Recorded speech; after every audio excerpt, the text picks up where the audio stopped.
Halo teman-teman, bertemu lagi bareng saya Hendy Kurniawan di Bincang Redaksi Tribun Jogja. Kali ini saya sudah bersama Profesor Mas Duki, pengamat komunikasi politik dari UII. Beliau juga guru besar ilmu media dan jurnalisme dari UII Yogyakarta. Kita di sini akan bahas masih tentang retret kepala daerah yang dilakukan di Akademi Militer Magelang. Assalamualaikum, Prof. Waalaikumsalam. Prof Ading, saya manggilnya Prof Ading ya? Iya. Akrabnya kan Prof Ading ya? Ading aja bisa. Profesor itu hanya untuk orang yang levelnya sudah sufistik. Gitu. Wah. Kita masih di jalanan. Iya. Sesuai apa yang dikatakan oleh Prof Fatul. Iya. Jangan panggil saya Prof. Betul. Panggil saya Fatul aja gitu. Mungkin alasannya feudalisme ya kan? Iya. Ya, kalau saya lebih pada posisi sosial, posisi ekonomi, posisi politik, kita ini orang jalanan ini. Siap. Mas Ading kebetulan juga mantan jurnalis. Iya. Dulu ya. Mas Ading, ini kita mau ngobrol tentang komunikasi politik yang disampaikan, yang ditunjukkan secara tersirat maupun tersurat di program retret kepala daerah di Akmil Magelang sana. Di Magelang, ya. Ada 460 sekian, 467 kepala kita. Kepala daerah sampai semalam 467 karena masih ada sisa kepala daerah dari PDIP kan. PDIP yang belum masih masuk menunggu kan. instruksi yang dari masih menunggu instruksi. Tengku Umar ya. Tengku Umar betul. Dengan anggaran 13M. Ya. Ini. Dilihat dari perspektif komunikasi politik, apa sih yang terjadi, Prof, di sana sebenarnya? Dari kajiannya Mas Ading aja. Ya. Jadi begini, ini kan penting ya, karena eranya sekarang disebut sebagai era entah pencitraan atau mediated politik ya, segala kegiatan politik itu cenderung dimediasikan, dikomunikasikan gitu. Nah, karena ada mediated, ada political branding dan sebagainya, maka kita bisa merujuk misalnya konsep tentang dramaturgi. Dramaturgi itu ahlinya Erving Goffman yang mengatakan bahwa dalam setiap tindakan politik, termasuk agenda politik retret di Magelang itu, kita bisa lihat dua layar. Layar pertama, layar yang tampak di permukaan. Layar yang kita lihat secara kasat mata, misalnya bahwa ini ada sekian ratus kepala daerah, provinsi, kabupaten, kota yang hadir di Magelang.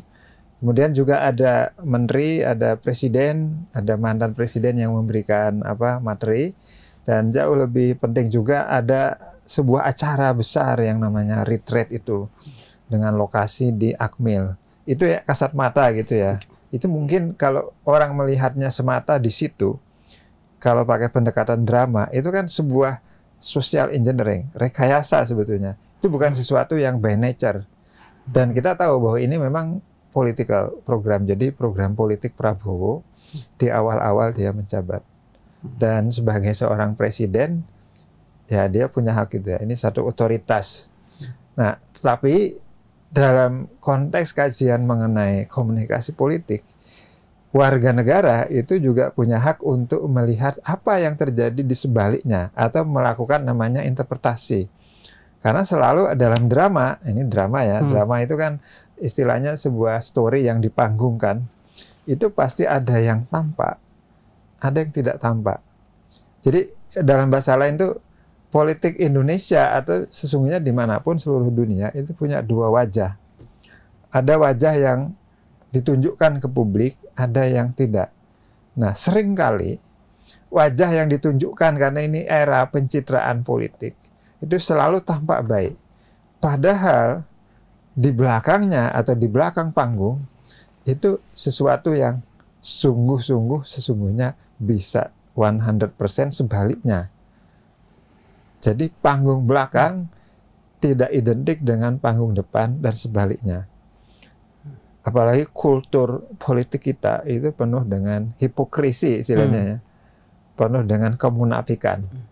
Jadi boleh dong kita berangkat nih sebagai pembuka bahwa apa yang sesungguhnya kita lihat hari ini di Magelang itu menyampaikan banyak pesan-pesan simbolis yang ke depan bagi negara ini bisa jadi tidak hanya membangun optimisme tentang kesiapan kepala daerah, memimpin berdasarkan sejumlah indikator ketugasan, bebas korupsi, transparansi, itu jargon-jargon yang pasti muncul dari pelatihan selama 3 hari.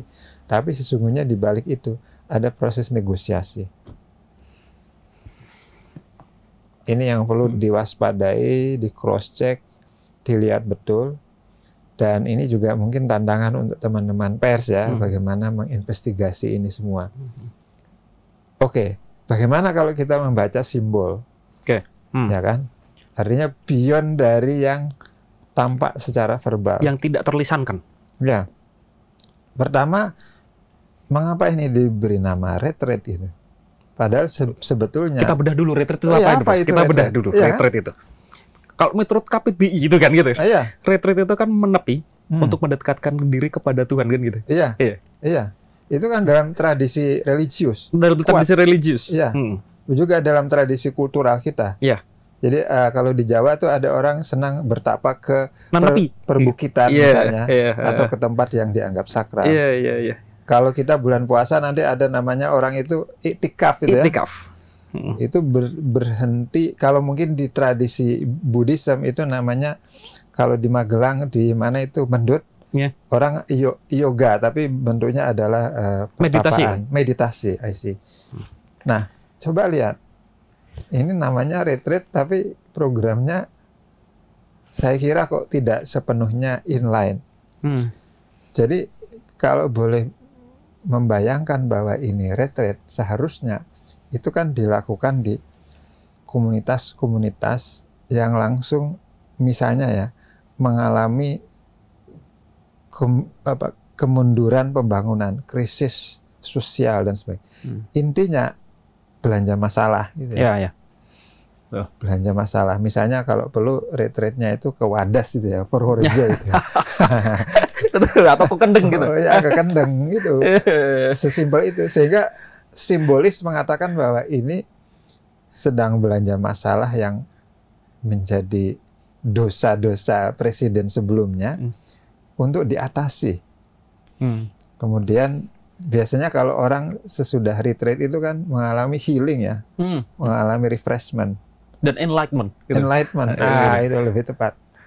Jadi penggunaan diksi retreat di sini manipulatif secara komunikasi. Itu poin pertama. Ya kan? Satu, yang kedua soal pemilihan lokasi. Ini sederhana tapi bisa kompleks. Coba dibayangkan ini di Akmil. Akademi militer. Akademi militer. Waduh. Calon tentara.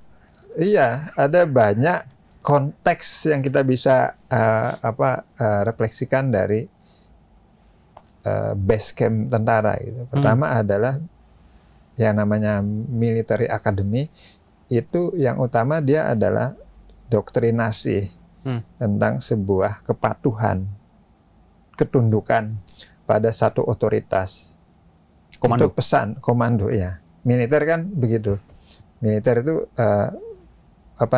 kalau ada tindakan tertentu itu harus dilakukan berdasarkan komando. Kemudian selalu siap. Selalu menunggu arahan, tidak ada inisiatif atau fleksibilitas. Nah, yang kedua ini pendisiplinan fisik. Kalau di militer kan begitu. Jadi melalui upacara, melalui misalnya bangun pagi on time, kemudian ada olahraga dengan metode tertentu dan sebagainya.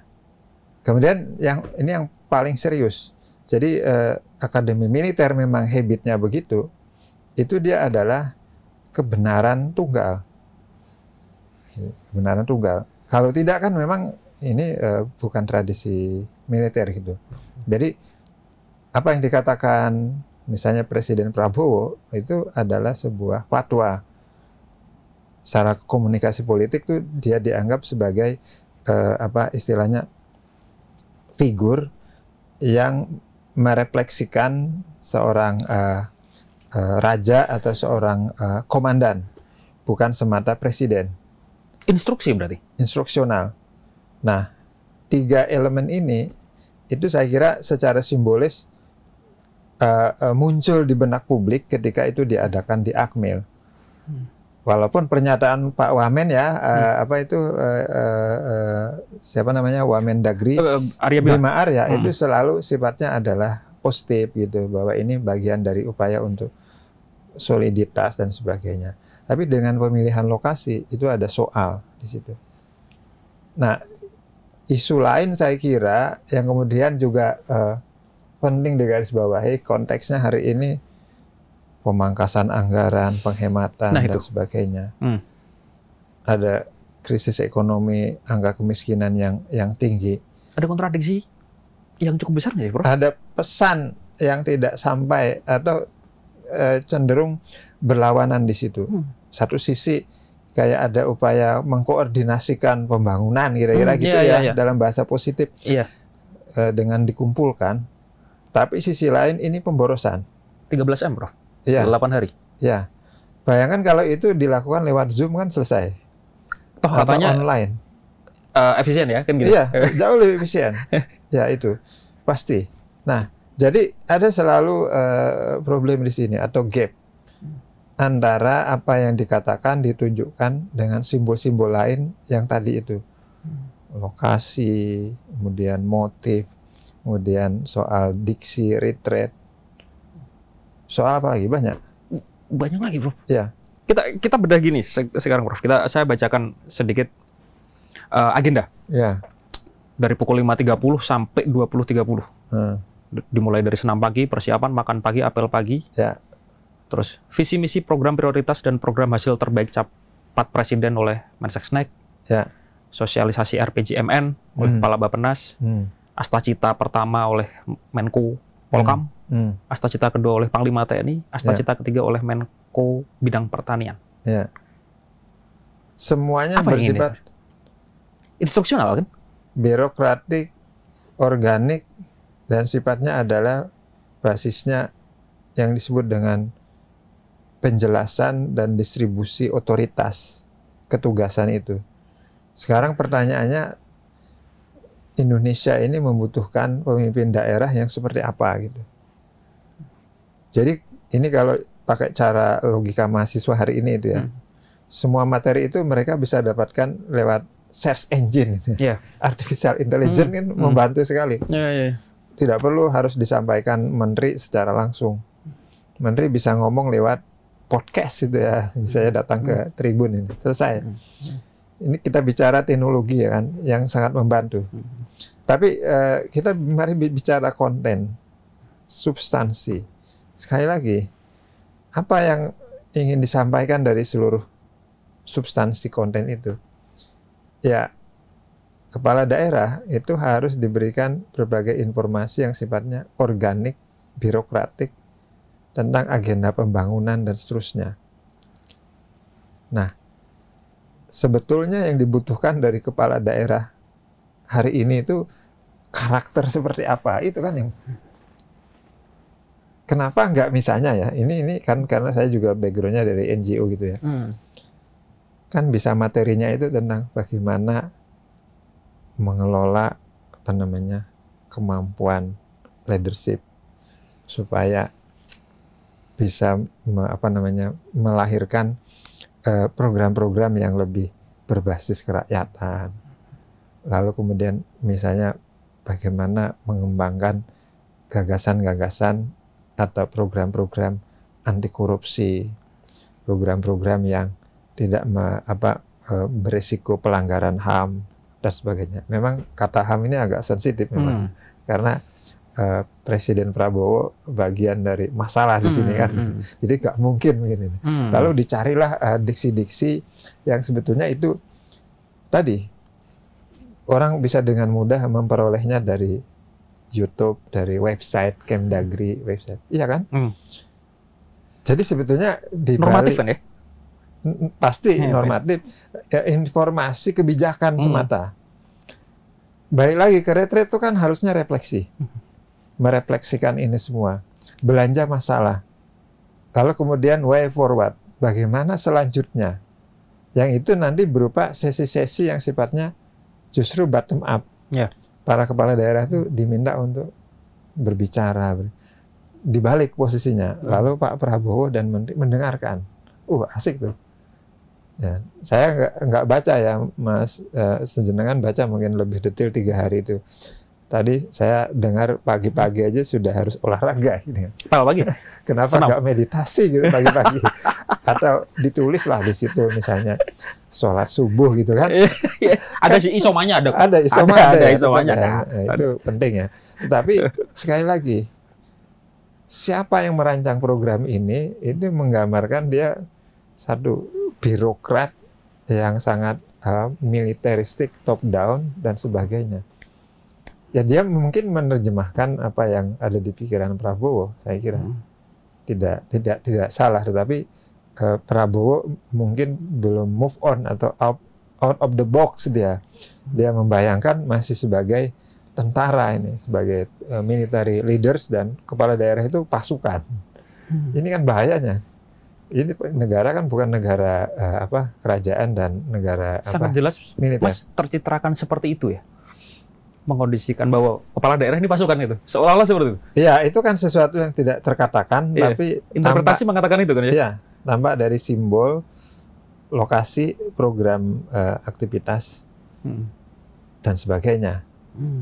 Dan dia selalu menekankan misalnya loyalty. Oh ya. Bukan equality, bukan criticism, bukan kolaborasi. Itu bahasa-bahasa yang tidak muncul selama 3 hari itu pasti. Tapi loyalty, kepatuhan, instruksional ini adalah A harus sampai ke daerah itu A. Tidak boleh A menjadi B atau A menjadi C dan seterusnya. Walaupun diomong loyalty kepada rakyat, Prof. Gitu. Setelah ada. Oh iya, tentu itu orang bilang harus ada deklamasinya, ada upaya untuk penggunaan diksi yang lebih eufemistik gitu ya. Iya, betul. Yang kalau pakai dramaturgi Goffman tadi, itu sebenarnya sesuatu yang tidak dikatakan sebetulnya, tidak ingin dikatakan pada faktanya gitu.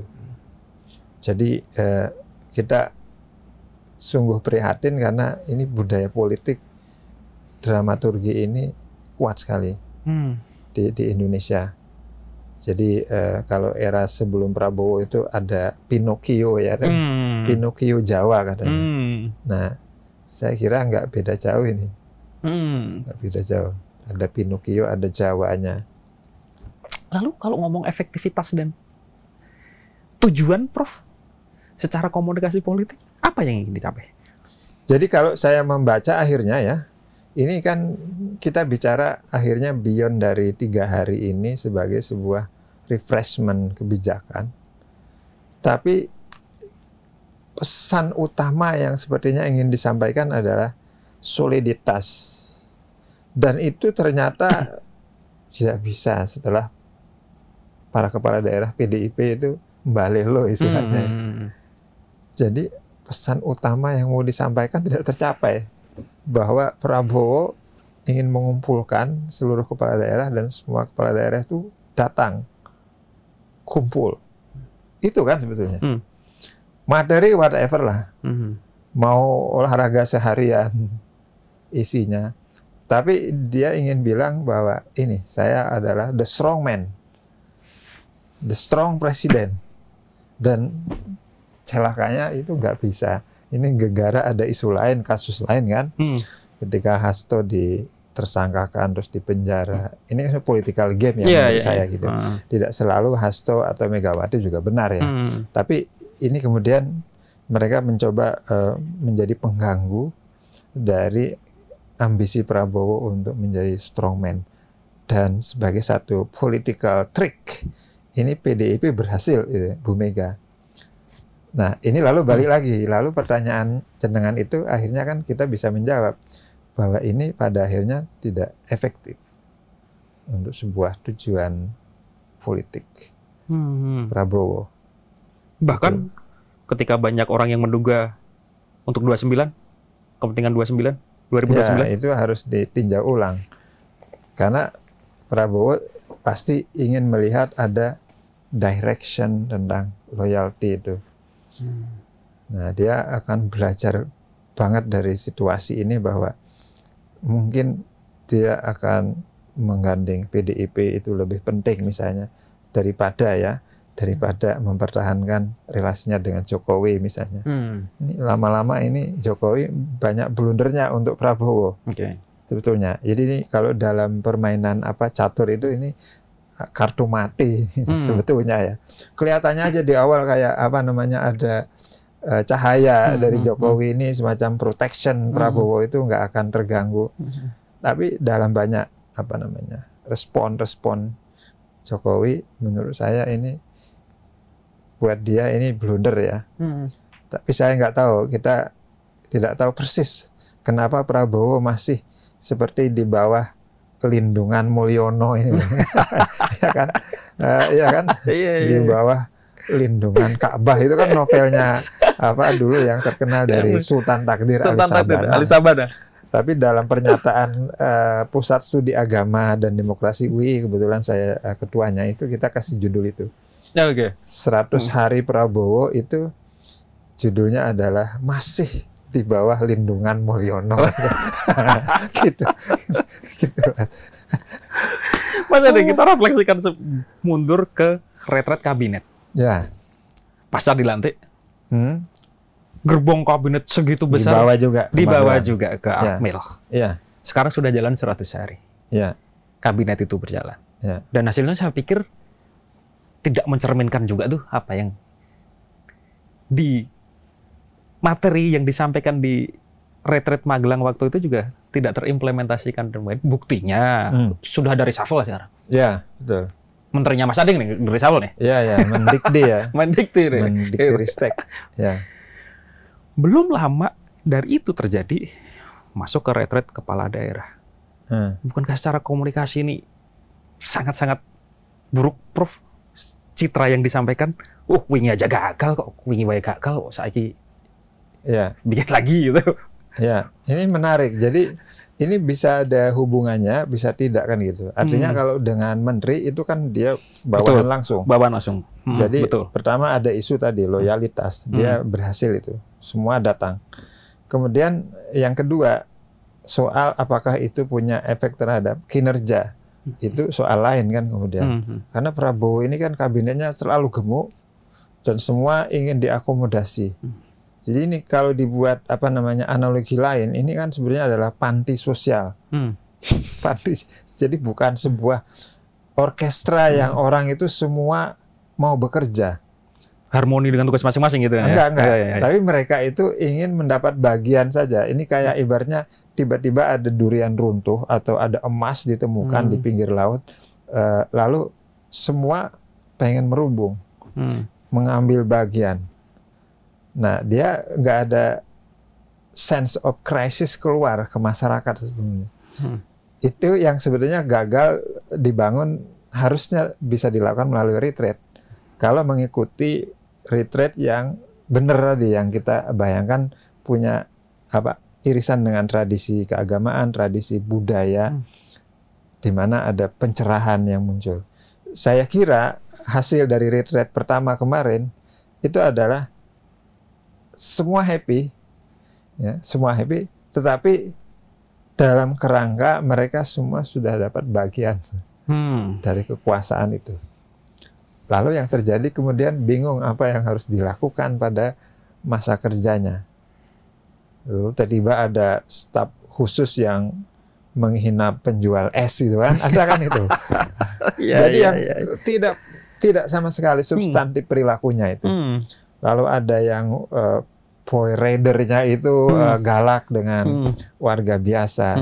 Dan ini akan muncul. Menteri yang di-reshuffle itu kan karena antara lain konflik dengan karyawannya gitu. Muncul rekaman suara. Iya, ini nggak ada, sepertinya nggak ada efek dari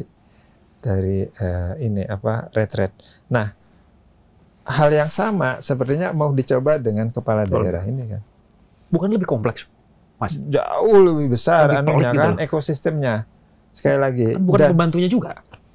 Ya. Iya kan? Ya. Jadi pasti nuansanya berbeda. Maksudnya gini, para kepala daerah ini pasti tidak sedang berpikir ingin mengambil bagian dari kemenangan Prabowo karena mereka punya partai masing-masing. Tapi ya mereka ini kan istilahnya ada dalam ilmu politik itu rent seeker atau gerombolan orang yang sebetulnya berada pada bukan basis ideologis dalam mengembangkan kinerjanya nanti, tapi basis pragmatisme, mencari celah-celah untuk nanti berkolaborasi, untuk menambah pundi-pundi, dan ini adalah kelompok kepentingan lah gitu. Yang mereka itu mungkin ada soliditas pada sekelompok ini karena sesama partai, tapi di sisi lain mereka juga mencari grup baru yang punya kesamaan kepentingan jangka pendek. Jadi riset-riset tentang politician di Asia Tenggara oleh Indonesianis misalnya dari Eropa, Australia, itu selalu menggambarkan tentang oligarki lokal itu. Raja-raja kecil. Raja-raja kecil. Ini mereka di Magelang saya kira ke sana aktivitasnya, yang di belakang layarnya. Ya. Jadi memang lebih kompleks ekosistemnya. Nah, kalau perlu mereka itu mungkin akan lebih lama setelah dari Magelang lanjut misalnya, ketemu lagi di banyak layar. Jadi sekali lagi apa yang tampak di depan di dunia politik kita yang penuh dramaturgi ini itu tidak bisa kita anggap sebagai realitas politik, karena harus kita elaborasi lagi apa yang terjadi di belakang. Dan itu jauh lebih mengerikan ya untuk negara kita ini sebetulnya. Terakhir Prof, apa yang akan didapat oleh warga ketika kepala daerah itu balik ke wilayahnya masing-masing setelah retreat rampung? Jika yang terjadi sesimbolik ini gitu. Ya. Ya, ini pertanyaan mestinya dikembalikan ke para kepala daerah itu ya. Apakah mereka berangkat kemarin itu dengan motivasi untuk memperoleh refreshment, pengetahuan, dan juga koordinasi pembangunan antar daerah yang terdekat ataupun Jakarta, yang kemudian nanti mereka bisa kumpulkan aparatus di daerahnya untuk ini ditransfer lebih lanjut.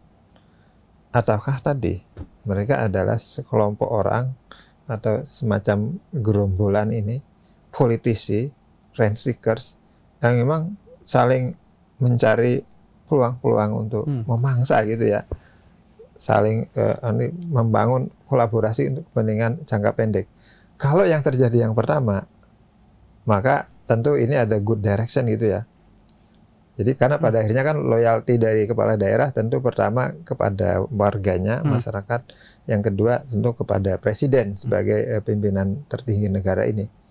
Tapi kalau yang terjadi yang kedua, saya kira kemudian mereka quote and quote ya, akan belajar banyak hal bagaimana menjaga reputasi dirinya, mengelola oligarki lingkaran elit politiknya, kemudian mengeruk keuntungan dari masyarakat untuk kepentingan dia sendiri, sementara masyarakat itu akan terus mengalami pemiskinan, mengalami marginalisasi.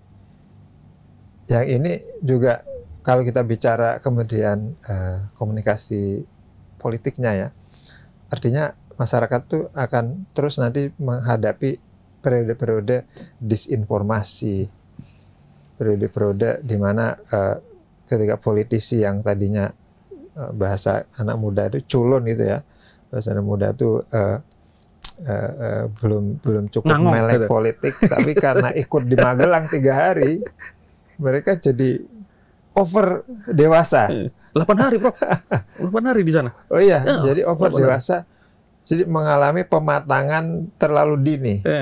Jadi kita nggak tahu, tapi bisa dibayangkan 5 tahun ke depan, beberapa di antara mereka mungkin akan segera menjadi pasien KPK. Iya kan? Oh ya.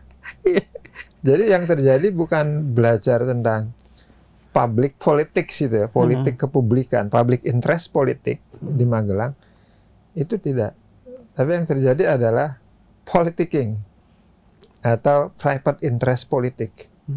Bagaimana saya bisa bupati baru di kabupaten mana gitu. Kadang diglorifikasi kan, di bupati paling muda dan sebagainya. Nanti itu paling awal masuk KPK.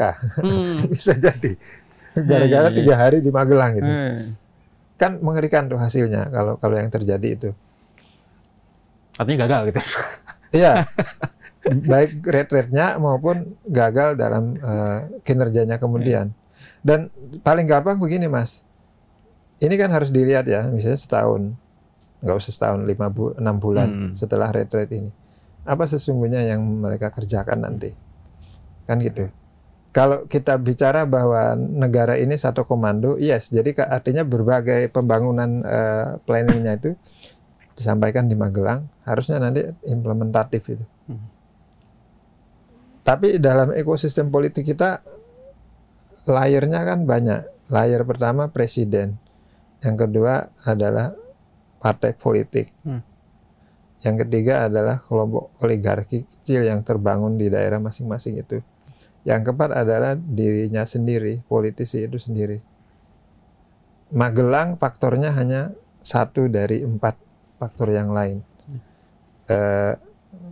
One statement artinya adalah mungkin juga terlalu berlebihan kita berharap banyak pada retreat ini. Ini mau acara joget-joget ini cukup ini. Istirahat 3 hari di Magelang. Ya, itu aja. Lama-lama kan gitu. Dan menghabiskan anggaran lain. Walaupun konon katanya lebih murah daripada di Lemhanas 3 minggu atau 3 bulan gitu. Iya, Lemhanas biasanya panjang kan. Ada kunjungan ke luar negeri macam-macam. Ini masih ya dalam negeri. Iya. Oke, Mas Ading, ya kita berharap bahwa apa yang terjadi di sana akan membuahkan output yang bagus. Iya.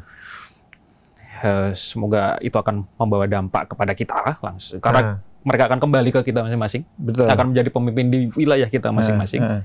Tapi kalau Mas Ading tadi bilang terakhir yang bisa saya quote adalah, ya jangan terlalu berharap. Iya. Barangkali kita terlalu over expectations terhadap ini semua. Karena begini, ini penting. Saya sering sekali mendapatkan informasi bahwa sesungguhnya Pak Prabowo itu seperti orang yang berlari cepat. Lalu beliau itu 2 kali lari pertama itu kan gagal. Jokowi yang menang. Nah, 2009 sama Megawati. Iya, Megawati. Cawapres. Ya. Jadi kemudian 2-3 kali berlari itu cukup capek kan sebetulnya. Lalu dia dihadapkan pada kondisi harus ikut berlari lagi untuk ke-4 kali. Dan ternyata sampai finish. Juara 1. Biasanya karena udah 4 kali terus tiba-tiba sampai finish, itu kecapean. Jadi istirahat baik. Jadi bisa bensin gitu. Jadi 5 tahun ini mungkin dia sebetulnya hanya relax saja. Siap Mas Ading. Betul. Oke, makasih Mas Ading. Sama-sama. Buat ngobrol-ngobrolnya. Ya. Semoga menjadi refleksi buat semuanya dan berdampak baik juga. Amin. Sukses selalu buat Mas Ading. Salam buat teman-teman di komunikasi UII semuanya. Kita ketemu lagi kapan-kapan, kita ngobrol lagi. Ya. Begitu, salam teman-teman. Merdeka dan sehat. Wah, salam merdeka dan sehat, itu yang penting. Obrolan kita bersama Mas Ading dari Komunikasi Universitas Islam Indonesia Yogyakarta. Bertemu lagi di Minyak Redaksi selanjutnya bareng saya Hendy Kurniawan. Wassalam. Download Tribun X sekarang. Menghadirkan lokal menjadi Indonesia.